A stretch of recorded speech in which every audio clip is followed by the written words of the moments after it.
라이언 일병 구하기라는 영화 여러분 혹시 보셨어요? 꽤 오래된 영화인데 노르망디 상륙 작전은 전쟁사에 길이 남을 성공한 작전으로 알려져 있습니다. 2차 대전을 승리로 이끈 결정적인 전투였죠. 그러나 실상은 수많은 젊은이들이 희생한 피해 역사이기도 합니다. 1944년 6월 6일 D-Day, 이 작전에 투입된 미국, 영국, 캐나다 등 연합군 병사는 16만 명에 달하고 방어를 맡은 독일군은 5만 명에 이르렀습니다. D-Day 당일 사망자와 부상자 수는 연합군이 약 5천 명, 독일군이 9천 명에 달할 정도로 하루 동안 엄청난 사상자가 발생한 전투입니다. 라이언 일병 구하기는 쉰들러 리스트로 유명한 스티븐 스필버그가 감독한 영화인데요. 유대계 미국인인 스필버그는 학창시절 유대인이라는 이유로 학교에서 왕따를 당하고 괴롭힘을 당하면서 그 이후로는 유대인임을 좀처럼 드러내지 않았는데 그 마음의 빚을 쉰들러 리스트에서 갚았다는 얘기가 전해집니다. 라이언 일병 구하기 역시 여러 차례 전쟁에 참여하며 전쟁의 비참함을 경험한 아버지에 대한 마음의 빚을 갚기 위해서 제작했다는 후문입니다. 라이언 일병 구하기는 미군을 영웅적으로 그리지 않고 전쟁을 미화하지도 않았습니다. 2차 세계대전 당시 미국 정부가 반전 움직임이 일어날 것을 두려워해서 전쟁의 참상을 감추고 애국심을 돋우기 위해 오직 미국이 승리하는 장면만을 편집해서 뉴스로 방영한 것은 너무나 잘 알려진 일입니다. 미군 사망 사실을 알린 것은 유럽에서 독일군이 항복하고 일본군과의 본격적인 전투가 시작되고 나서가 처음일 정도로 미국 정부는 수많은 미군이 전쟁에 사망하고 부상당했다는 사실을 철저히 은폐하고 감췄습니다. 스필버그는 라이언 일병 구하기에서 전쟁이 결코 낭만적이고 달콤한 승리만 있는 것이 아니며 승리 과정에서 결국 수많은 젊은이들이 희생당하는 피해 현장이라는 점을 극적으로 보여줘요. 그래서 이 이야기는 반전 메시지를 강하게 담고 있습니다. 이 과정에서 전쟁에서 승리하기 위해 영웅들의 희생과 헌신이 역사의 흐름을 만들어내는 것을 엄청난 전쟁의 현장에서 그려줍니다. 라이언 일병이라는 한 사람을 구하기 위해서 얼마나 미군 전체가 움직이는가를 보여주는 한 생명에 대한 중요성도 또한 그려주고 있습니다. 전투 장면이 생생하고 상상 이상으로 처참해서 이 영화를 보다가 많은 사람들이 끝까지 보지 못하고 나와버렸다는 일화도 전해집니다. 이 영화는 피 튀기는 오마하 해변 전투 이후에 존 밀러 대위, 톰 행크스가 그 역으로 나오는데요. 그 존 밀러 대위와 부대원들이 라이언 일병을 찾아가는 이야기를 다룹니다.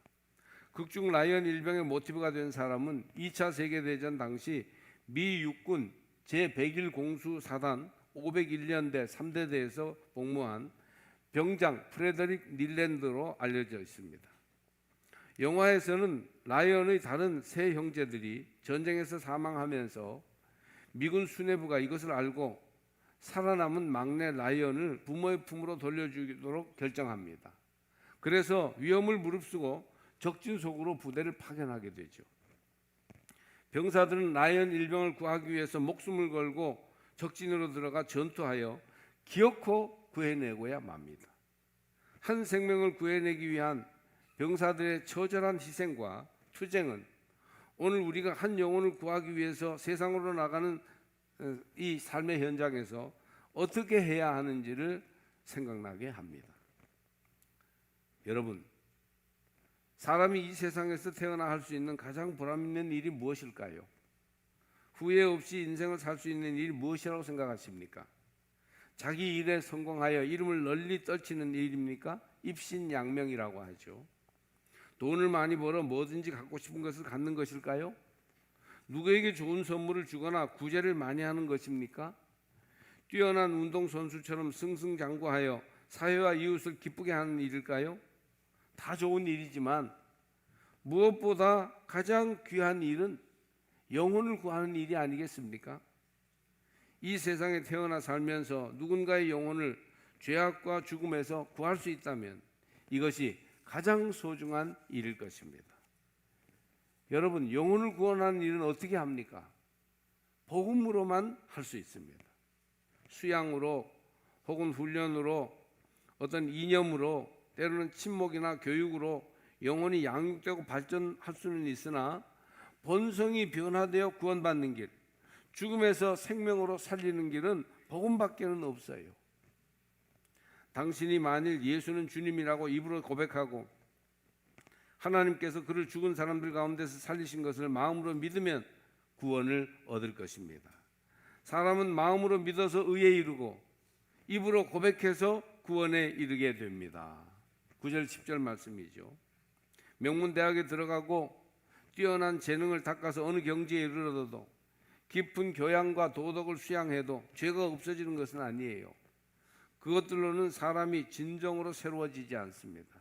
복음으로 예수로만 새로워질 수 있습니다. 먼저 우리가 생각할 것은 예수만이 우리를 생명의 길로 인도하신다는 사실입니다. 예수님은 몸을 입으신 하나님이셔요. 그렇게 믿습니까? 예수가 하나님이심을 깨달아야 합니다. 시간과 육체의 제약을 벗어나지 못하고 죽음의 지배를 받는 상대적인 존재로는 우리를 생명의 본질로 인도할 수 없어요. 그들도 길을 찾는 사람의 하나일 뿐입니다. 우리를 생명의 본질로 하늘의 길로 인도하실 수 있는 분은 하늘에서 온 분이라야 합니다. 예수님은 하늘에서 오셨습니다. 예수는 하나님의 아들이십니다. 할렐루야. 이 신비를 잘 믿어지지, 화육의 신비가 잘 믿어지지 않더라도 말씀대로 믿어 받아들이면 거기에 은혜가 있습니다. 몸을 입으신 하나님, 태초부터 계신 분이 바로 우리의 구주 예수 그리스도십니다. 그분만이 우리 영혼을 생명으로 인도하실 수 있습니다. 그래서 예수만이 우리를 생명의 길로 인도합니다. 또 예수만이 우리를 죄와 죽음에서 살리십니다. 죄를 사하시는 분은 하나님이시죠. 하나님이 죄를 사할 수 있어요. 사람은 근원적인 죄를 사할 수 없습니다. 하나님만이 인간을 파멸과 죽음으로 떨어지게 하는 죄의 형벌에서 구할 수 있습니다. 물로도 불로도 씻을 수 없고 태울 수 없는 것이 우리의 흉악한 죄입니다. 우리는 마음속에 죄 짓고 싶은 동기가 숨겨져 있고 죄를 안 지어도 벌써 마음에 죄가 있어요. 또 행동으로 죄를 짓는데 익숙하며 우리가 선을 행한다 할 때에도 사실은 이기적인 마음과 욕망으로 죄를 버리지 못한 채 살고 있어요. 선을 행할 때에도 죄가 있다고요. 이 마음의 죄와 행위의 죄 그리고 뼛속 깊이 새겨진 원죄를 어떻게 해결할 수 있을까요? 십자가에서 우리 죄를 대신 짊어지시고 희생당하신 예수 그리스도만이 죄를 감당하실 능력이 있습니다. 예수로만 죄사함을 얻을 수 있어요. 예수 믿을 때만이 하나님의 용서가 임하여 참된 평안을 누릴 수 있습니다. 예수의 피가 너와 나의 죄를 사하십니다. 또한 예수만이 우리를 천국으로 인도하실 수 있습니다. 천국 이상향은 유토피아라고 하죠. 이 영어 유토피아라는 말은 우토포스, 이 땅 위에는 장소가 없다. 그 이상향이 이 땅 위에는 없다, 그런 소리예요. 유토피아라는 말은. 많은 사람이 이상향을 꿈꾸고 이 땅 위에 이상세계를 이루려 하였으나 이 땅 위에 완전한 나라, 완전한 세상은 없습니다. 공산주의, 계몽주의 다 이 땅 위에서 경제적인 이상향, 문화적인 이상향을 이루려 했지만 되지 않았어요. 지금도 정치하는 이들은 결국 이상향, 천국을 이뤄보겠다고 애쓰는 중입니다. 오늘 이정록 장로님도 기도 중에 그런 간구를 하였습니다마는 유감스럽게도 그렇게 잘 안 돼요. 어렵습니다. 천국을 꿈꾸다가 지옥을 보여주는 사람도 많지 않습니까? 섣부르게 천국을 보여준다고 하는 것이 거짓일 때가 많습니다. 그러나 예수님은 우리에게 천국을 보여주셨으며, 할렐루야, 예수님 말씀대로 살면 이 땅 위에 천국이 이루어질 것입니다. 그러므로 천국 이상향을 꿈꾸는 자들은 예수를 따르셔야 합니다. 예수만이 천국을 이 땅 위에 이루어 주시고 예수만이 죽음 이후에 우리 영혼을 천국의 안식으로 인도해 주실 것입니다. 할렐루야. 예수가 생명입니다. 예수가 구원입니다. 예수에게 천국이 있습니다. 예수 이름만이 길이요 생명이 되십니다. 예수 이름만이 영원합니다. 따라서 그리스도인들은 마땅히 먼저 복음을 듣지 못한 이들을 교회로 인도하여 예수 복음을 듣게 해야 돼요. 많은 사람들이 복음 전도를 잡상인들이 물건 팔듯 생각하여 부끄러워하는데 이거 정말 잘못된 생각이에요. 바울도 로마서에서 이렇게 말했어요. 그런데 사람들이 믿은 적이 없는 분을 어떻게 부를 수 있겠습니까? 또 들은 적이 없는 분을 어떻게 믿을 수 있겠습니까? 선포하는 사람이 없으면 어떻게 들을 수 있겠습니까? 14절 말씀이죠. 선포하는 것은 반응을 염두에 두지 않고 말씀대로 전하는 것을 의미해요. 그러니까 복음을 전해야 듣는 사람이 있고, 복음을 들어야 믿는 사람이 있고, 복음을 믿어야 구원받을 수 있지 않겠느냐. 그러니까 전해야 된다, 그렇게 말씀해요. 듣든지 아니 듣든지, 원하든지 원치 않든지 우리는 예수의 복음을 전해야 합니다. 거기에 생명이 있고 길이 있고 진리이기 때문입니다. 오늘 우리는 예배 후에 교회 전체가 6교구와 50속회 그리고 청년회도 시장으로 가서 이 우체국 앞에서 함께 좀 노래 부르고 시위하고 거룩한 시위를 하고, 그리고 시장으로 가서 청년들이 교구 전도에 함께 합세해서 전도합니다. 이렇게 6교구 청년회까지 오늘 시내로 나가서 아주 삼척을 이잡듯 뒤져서 예수 믿을 사람을 찾아내어 전도하여 올 것입니다. 사실 교회는 매주 이렇게 전도해 옳지 않을까 생각합니다.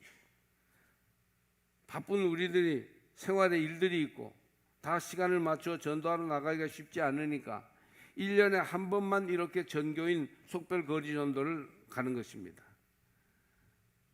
속별 거리 전도는 남자든 여자든 편성된 속회에서 지역을 샅샅이 훑으면서 사람들을 만나 교회를 홍보하고 예배에 초청하는 것입니다. 특별히 5월 19일에 있을 창립기념 찬양 공연에 나오도록 사람들을 초청하여 예수 복음을 듣게 하는 겁니다. 이번에 오실 손경민 목사님은 요즘 우리가 많이 부르는 그 찬양을 작곡하고 부르기도 하는 작곡가이며 가수신 분이에요. 아주 모시기 어려운 분입니다. 이분들의 찬양 공연을 들으려면 2, 3만 원은 내야 합니다. 뭐 그런 건 말할 거 없고, 그렇게 귀한 자리니까 꼭 와서 한번 들어보세요. 너무 은혜가, 너무 뭐 안 믿는 사람에게는 너무 은혜가 된다면 무슨 소리 할까, 너무 감동스러워요. 너무 마음이 위로가 될 거예요. 그렇게 권면하고 오시기 바랍니다. 이렇게 할 때 복음의 접촉점이 생겨 사람들이 예수님을 만날 수 있는 기회가 됩니다. 예수만이 구원이요, 예수만이 생명입니다. 예수만이 천국을 이루어 주시는 주님이십니다. 다음 주에는 명확하게 이제 말하면, 이제 이번 주에는 거리 전도를 하고 다음 주에는 초청 캠페인이에요. 이 행사가 있으니 오세요 하고 초청장 나눠주고 전도지 나눠주면서 캠페인을 벌이는 것입니다. 교회에서 예배드리고 점심 먹고 나서 부서별 시간을 조금 가진 후에 1시에 다시 모입니다. 다음 주에 5월 5일에는. 그래서 오후 예배를 1시에 15분 동안 짧게 드리고, 그리고 이제 7지역을 미리 부스를 다 위치를 정해 놨으니까 거기에 이제 부스를 펴고 상을 펴고 전도지 전도 물품 가지고 지나가는 사람들에게 홍보하고 전도하는 것이에요. 그래서 그들에게 이제 찬양 공연을 홍보하고 궁금해하는 사람들에게 교회를 소개하며 기회가 되면 예수가 구원이요 생명이신 것을 전하는 것입니다. 예수 믿어야 구원받습니다. 예수 안에 오면 정말 마음의 평안이 있습니다. 교회 나오세요. 이렇게 자꾸 전하는 것입니다. 불신자에게 이렇게 교회를 알려주고 전도하는 것과 함께 교회는 다니지만 믿음의 뿌리가 내리지 못한 이들에게도 믿음을 심어줘야 돼요. 또 믿음은 있으나 잘못 믿거나 심히 연약한 사람들을 자라게 해서 바르고 강하게 해주어야 합니다. 그러니까 복음을 전하는 것은 전도의 앞면이고, 복음 전하는 사람들을 이제 확신을 가지게 하고 양육하는 것은 전도의 뒷면이라고 할 수 있습니다. 오늘날 교회와 성도들이 복음 전파, 전도는 잘하는데, 그래서 사람들을 데리고는 오는데 복음으로 뿌리 내리고 바르게 자라도록 양육하는데 실패하는 경우가 많습니다. 교인은 느는데 진정한 그리스도인은 늘지 않아요. 여기 우리 고민이 있습니다. 따라서 믿음이 뿌리를 내리도록 바로 서도록 잘 돌봐줘야 돼요. 여러분 확신이 있습니까? 예수가 하나님이시오, 예수가 구주이시오, 예수에게 길이 있다는 확신이 있어요? 확신이 있어야 뿌리가 내린 거예요. 여러분의 믿음에도 뿌리가 든든히 내리시기를 바랍니다. 그리고 그렇게 뿌리가 내린 뒤에는 이제 점점 자라게 해야 돼요. 그래서 온전한 분량에까지 이르도록 믿음이 자라야 합니다. 우리는 보통 전도지 가지고 나가서 전도하는 것만 전도로 생각하는데 뿌리 내리게 하는 것, 자라게 하는 것도 다 전도의 영역이에요. 그래서 전도는 세 가지 영역으로 나누어집니다. 복음 전하는 일, 뿌리 내리게 하는 일, 바르게 자라도록 하는 일. 할렐루야. 이것이 바로 영혼을 구하는 일이에요. 이번 4월과 5월 2달 6주간 동안 집중적으로 불신자와 일반 세상에 복음을 전하는 일에 힘쓰고 있는데 우리는 그것에 이어서 뿌리 내리게 하며 바로 자라게 하는 데에도 힘써야 합니다. 누구든지 주의 이름을 부르는 자는 구원을 받으리라. 로마서 10장 13절 말씀대로 예수의 이름이 구원을 주시기에 예수 이름이 참 평안을 가져오고 예수 이름이 영원한 생명을 우리에게 주는 것임을 알기에 우리는 그들을 예수 이름이 있는 곳으로 인도하는 일에 힘쓰는 거예요. 그러나 예수 믿는다고 교회 다닌다고 다 되는 것은 아니에요. 좀 더 진실하게 뿌리 내려야 하고 바르게 계속 자라나서 열매를 맺기에 이르러야 하는 것입니다. 그래서 바로 전도의 첫 번째 영역도 중요하지만 두 번째와 세 번째 영역이 중요한데 그것은 뿌리 내리게 하는 전도와 바르게 자라도록 하는 전도예요. 교회에 나오고 예수 이름을 믿게 하는 것은 말하자면 문턱을 넘은 것이에요. 오늘도 문턱 넘은 분들이 몇 분 계시죠. 근데 다 된 게 아니에요. 지금부터가 진짜예요. 그래서 여기에서도 전진하게 해야 복음은 진정한 의미를 가집니다. 교회에 나와 예수 이름을 받아들이고 예배드릴 드리는 것까지는 좋았으나 뭘 믿는지 몰라요. 어떻게 믿음을 이어가야 할지를 잘 알지 못합니다. 예수를 믿음으로 예수를 받아들임으로 믿음의 자리에 심겨졌으면 뿌리를 내려야 돼요. 뿌리를 단단한 뿌리를 내려야 돼요. 구원의 확신을 가져야 돼요. 믿음의 뿌리를 내리는 것은 예수님과의 교제가 시작되는 것입니다. 내 인생이 이제 내 마음대로가 나 혼자가 아니고 예수님이 나와 함께 하시는 거예요. 그래서 예수님께 스스로 기도드릴 수 있고 예수님 나 어떻게 기도하는지 모르지만 한번 이름을 불러봐요. 내가 너무 힘들고 어려울 때 나를 도와주세요. 나와 함께 해주세요. 이렇게 기도가 시작되는 것이에요. 말씀 안에서 조금씩 믿는 재미를 느끼는 것이에요. 교회 가면 이상하게 마음이 평안해진다. 찬양을 부르면 나도 모르게 눈물이 나온다. 이렇게 되는 거예요. 이게 뿌리 내리는 단계예요. 예수 말씀이 내 안에 들어오고 내가 예수님을 향해 다가가는 것입니다. 할렐루야. 구원의 확신을 느끼고 자라가야 합니다. 이것이 믿음의 뿌리가 내리는 것이에요. 또 여러분은 어떨까요? 뿌리가 내렸으면 자라가야 합니다. 에베소서 4장 15절 말씀처럼 오직 사랑 안에서 참된 것을 하여 범사에 그에게까지 자랄지라. 그는 머리니 곧 그리스도라. 사랑 안에서 참된 것을 하는 생활을 해야 합니다. 전도받아 뿌리를 내린 성도는 하나님과 사람을 사랑하게 되면서 참된 것을 하며 자라갑니다. 범사에 그리스도에게까지 자랍니다. 예수님을 닮아갈 때까지 자랍니다. 이것이 성화요. 믿음이 있는 사람이 점점 믿음이 깊어지면 결국에는 예수님을 온전히 닮아가게 됩니다. 사람들이 볼 때 아니 어디서 저렇게 특별한 말과 그런 어떤 태도와 삶의 자세를 가지고 있을까? 인격이 어떻게 저렇게 향기롭고 고매할까? 예수의 냄새가 나는 것입니다. 이런 사람들이 직장과 시장과 거리에 나가서 열심히 살아나가게 되면 세상이 예수로 가득 찬 천국 같은 세상으로 변하게 됩니다. 우리의 전도 목표는 바로 여기에 있습니다. 무조건 끌어와서 교회 빈자리 채우는 게 전도 목표가 아니고 그들이 믿음의 뿌리를 내리게 하고 예수도 함께해서 그래서 이 땅 위에 푸르고 푸른 그리스도의 계절이 오도록 구원의 능력이 온 세상에 퍼져나갈 수 있도록 하기 위해서 우리는 지금 여기에서 전도하는 것입니다. 할렐루야. 복음 전하기, 뿌리 내리기, 예수로 살기, 이 3단계의 전도가 우리가 필요한 것이니 먼저 그러려면 예수를 전하여 교회로 데리고 나와야 돼요. 어떻게든 팔을 끌고 목을 잡아서 교회로 나오도록 해야 돼요. 복음이 있는 곳에 예수가 전해지는 곳에 나오도록 해야 합니다.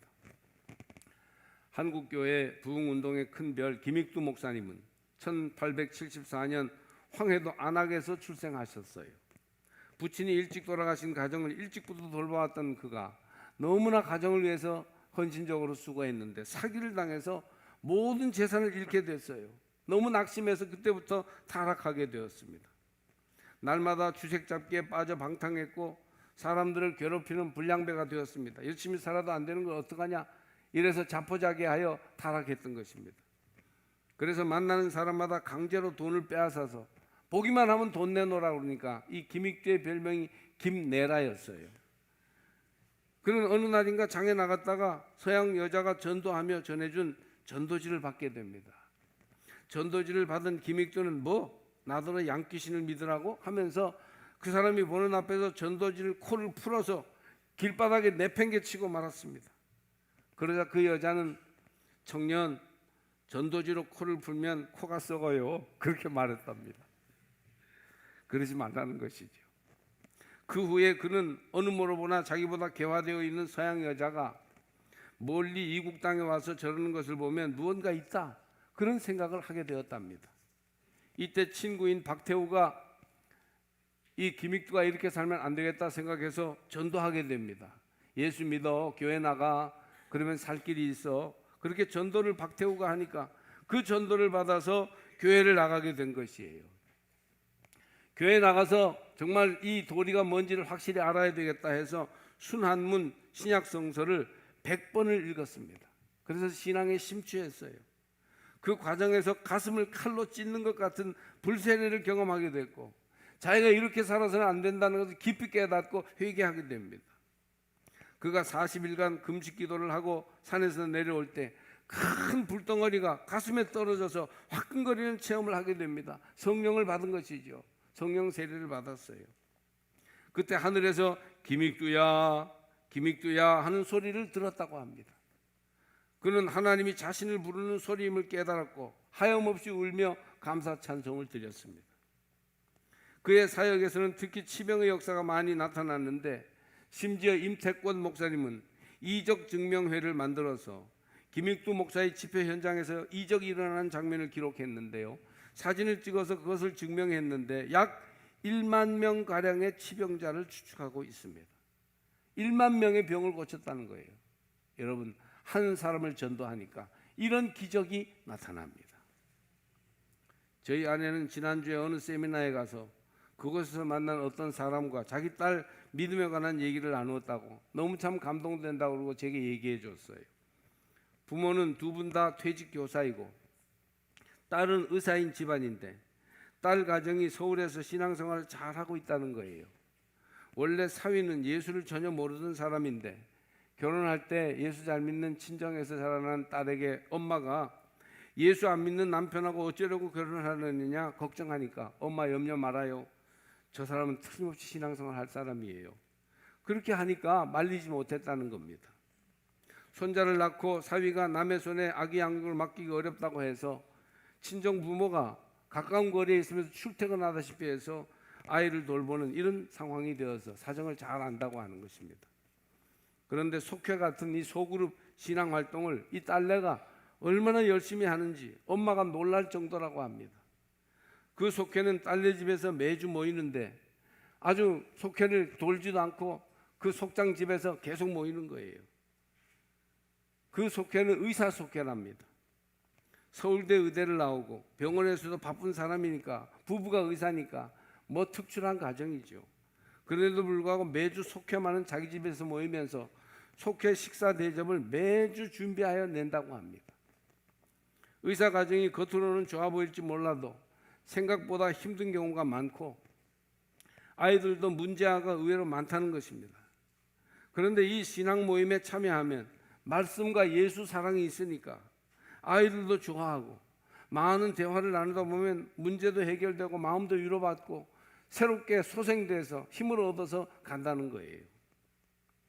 나중에는 속도들이 믿은 지 얼마 안 되는 사람들이지만 속장님이 이렇게 음식하는 거 너무 힘드니까 우리 협력하자 해서 자발적으로 모든 속도가 음식을 사오든지 만들어 오든지 한 가지씩 준비해 와서 그렇게 기쁨이 넘치는 금요일 저녁 잔치가 되더라는 것입니다.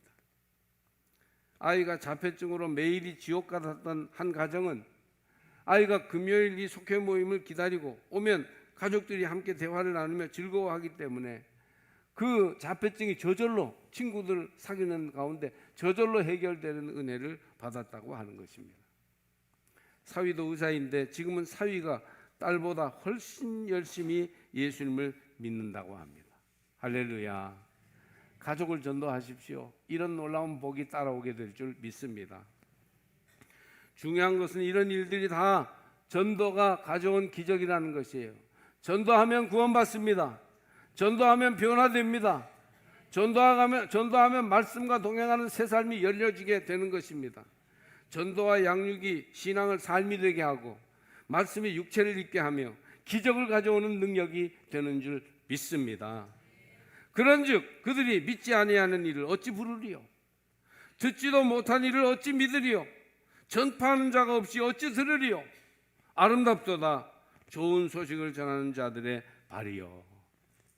우리는 오늘 전도하러 나갑니다. 라이언 일병이 어디 숨어 있을지도 몰라요. 라이언 일병을 구하러 가는 것입니다. 예수가 생명의 길이요 죄로부터 구원해 주시며 우리 생활에 천국을 가져다 주십니다. 할렐루야. 영혼을 구하러 가십시다. 하나님이 우리와 동행하실 것입니다.